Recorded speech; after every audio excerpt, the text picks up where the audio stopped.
Welcome back to Dateline New Haven on WNHH, New Haven's home for community radio. I'm Paul Bass, inviting you to look behind the headlines on the stories that make our community tick. Well, we just got finished talking about democracy in New Haven.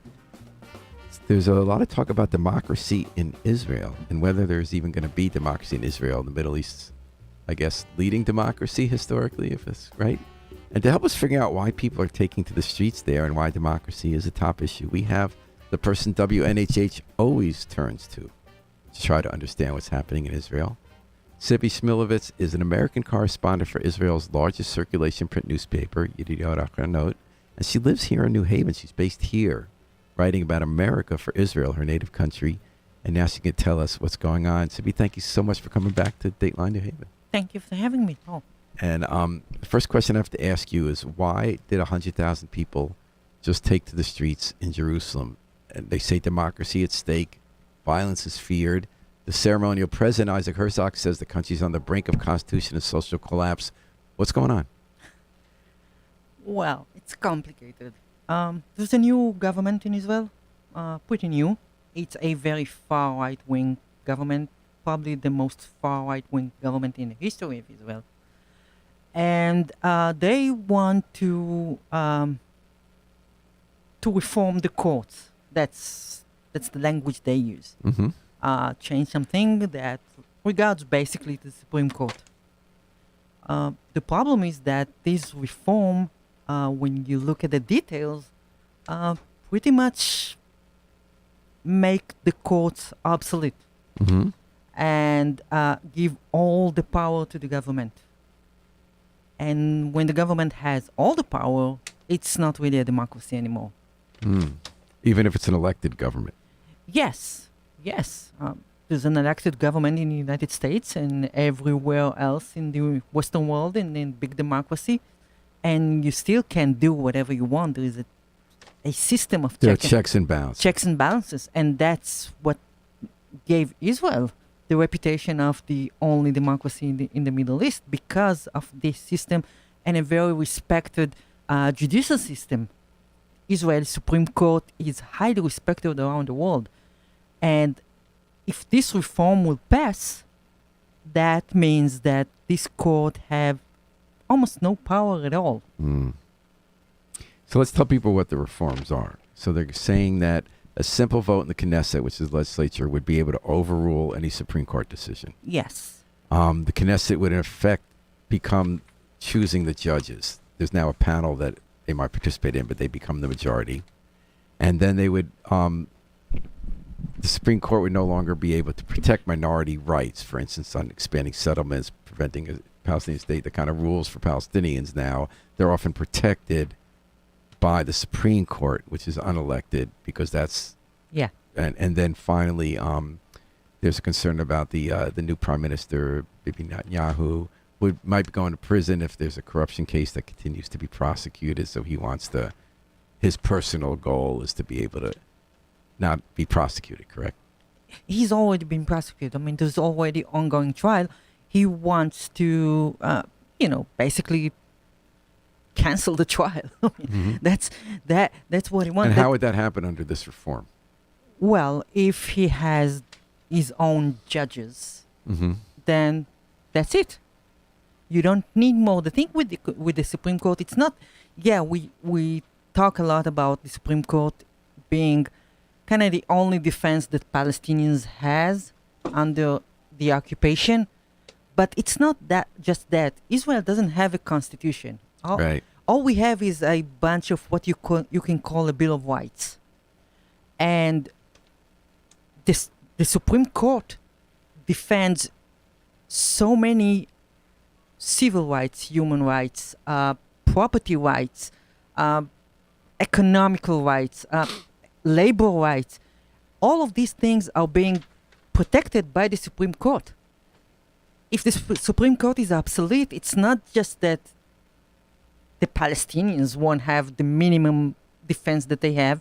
It's going to hurt every Israeli citizen. So now you mentioned how in the United States, the courts are protecting rights enshrined in the Constitution. They're supposed to. Israel deliberately did not ever create a constitution, and I thought, and tell me if I'm wrong about this, The idea always was there's some pretty tough issues that have to be settled about what makes it a democracy and whose rights are what, and that instead of killing each other over it, they decided to just indefinitely delay some of those questions by not having it written down in a constitution. Are we seeing, so what substitutes for the Constitution? Where are those rights enshrined that the Supreme Court can then point to uphold minority rights? Yeah, again, it's what you called in Hebrew Chukei Yesod. It's like basic rights. It's a Bill of Rights. It's a bunch of points. Is it written? It is written, and it is a law. Is it precedent or is it a law? Like a lot of times there's court precedent now. When Roe was both. overturned here, we talked about what is precedent and what isn't. No, it's a law, but there are laws that defend really basic civil rights. There are laws that defend your property. One basic law, one Chok Yesod is that Israel, the IDF is the only military that is legal. You cannot just wake up in the morning and build your own military. Stuff like that made this country a democracy in a reality that is unlike anywhere else, because Israel still occupied territories and still control other people. So it's a clash that is all a result. At the end of the day, everything that happens is a result of the occupation, because Israel never managed to fix this. And now we get to a point where a lot of people in Israel, they support this reform because all they see is the Supreme Court doesn't let the IDF to do whatever they want. So we need to change that. But a lot of people don't see everything else. The fact that the Supreme Court can decide that somebody who is a criminal cannot serve as a prime minister. That's logical. But now with this proposal, they need 61 votes. The Knesset has 120 members of Congress, quote unquote. They need 61 votes, and they just rule. They can just reverse every decision of the Supreme Court. So anyone can be president. It doesn't prime minister. It doesn't matter what your resume. It doesn't matter if you are a criminal. Or in Netanyahu's case, he is a prime minister under indictment. Right. We're talking to Tzippy Shmilovitz, who's our resident Israel expert, American correspondent for Israel's largest circulation newspaper here on WNHH-FM. So one thing's been interesting when I've looked at this, I always wonder, when we talk about democracy, do we sometimes use it as a stand-in for what we're really concerned about? So in America, liberals always champion the Supreme Court for holding up the promises of the Bill of Rights and the Constitution by ordering desegregation of schools, for legalizing abortion. And then the right would always say that was not a democratic process. The left would say, well, they were holding up the values in the Constitution, which is part of what democracy is. It's not just about voting everything by simple majority. It's also having minority rights and rule of law and civil rights. And the right always said unelected judges should not be deciding our big issues. We should be having it done through our representatives in Congress. Now those two sides have changed sides because of who the judges are and what they're ruling. So now the left in America says these unelected judges got rid of Roe, and we have to go to Congress or state legislators to pass that law. So I step back and say, well, I think those are real issues about democracy. Is the bigger issue. We always look at process, but we're really looking at what we want the result to be. So in Israel, the country's moved far right? We'd agree. So you says like Texas, like red state Texas, right? So if people democratically vote for non-democratic ends, if people in a democracy founded on certain principles, if a majority of them don't want to abide by those principles, how do we decide which side is democracy? So Netanyahu says this democracy. We had an election. We won. And the majority of people want these changes. They feel the judges are out of hand and Congress should decide these things. They don't really want to. He's not saying this. They don't want to bicameral form of government with checks and balances. And you said that's what made Israel different because it had the judiciary. Is he wrong that getting rid of what we consider democracy is actually a democratic process in Israel? That's what people want. Well, I don't want to go to. I don't want to make to make comparison to very dark regimes in the past all were elected in a democratic Right, Hitler was ways. elected democratically. Victor Exactly. Orban was elected democratically and went on with a mission of getting rid of democracy. What Netanyahu is trying to do is turn Israel to Hungary. Viktor Orban is really the model. Who's an anti-Semite. Yeah, or pursues anti-Semitism. Yeah, we don't talk about that. Yeah. We don't talk about Donald Trump history of anti-Semitism too. Yeah. So, you can say most people voted and elected this government, and nobody stopped them. By the way, they can vote and enhance this reform tomorrow. Nobody stopped them. You have demonstration of a. I mean, it looks massive, and it's important that we see this, especially since it's really very organic. There are no leaders. There is nobody who leads this. You're talking about the protest movement that had 100,000 people on the streets. Yeah. It's a big crowd in Jerusalem. There's no leader. Nobody's walking into the vacuum and lead the opposition in this really existential threat moment. There's absolutely no one. So it's a very organic grassroots, but it's very small. It's very small. 200,000 people in a country of 8-9 million. It's very small. And we saw that because now Labour Party had 4 seats, and another one of the Liberal parties have nobody now. Yeah. Yeah. The thing is that the country moved so far to the right in the last 10, 15 years that we are where we are now. And Netanyahu, he has a point. People here, democratically elected and non-democratic government. Yeah. And that's what we're going to do. So I guess that's a question for people like us who, when we talk about democracy, we have a very specific idea in mind that we're always going to protect the right of minorities and rule of law, so everybody has a chance to have rights protected and being heard, and that majorities can't be a tyranny. But are we wrong? And also, is it irrevocable? So Hitler gets elected democratically and immediately gets rid of democracy, so he can't have it anymore. Is there some way to bake into democracy protections so that you have rule of law, so you have balance of powers? Or is that the wrong thing to seek if maybe human beings don't want that? Maybe human beings at this point, maybe human beings are not built to self-governance. Maybe people deserve to be under dictatorships because human beings are awful. Maybe. I don't mean awful. We have competing desires. Yeah. To take care of each other and to protect ourselves and our tribe. Yeah, but we're talking about freedom here. Yeah. We're talking about, basic freedom. Right. So if they often people will democratically vote to curtail freedoms, right? Yeah, exactly. Let's say that the Supreme Court in Israel becomes obsolete. They can protect you in any way. Tomorrow the government decide that all your pensions belongs to the country, belongs to the government. What are you doing? There is nobody who can protect you. This is not about what you can or can't do to the Palestinians. It's not even about Netanyahu.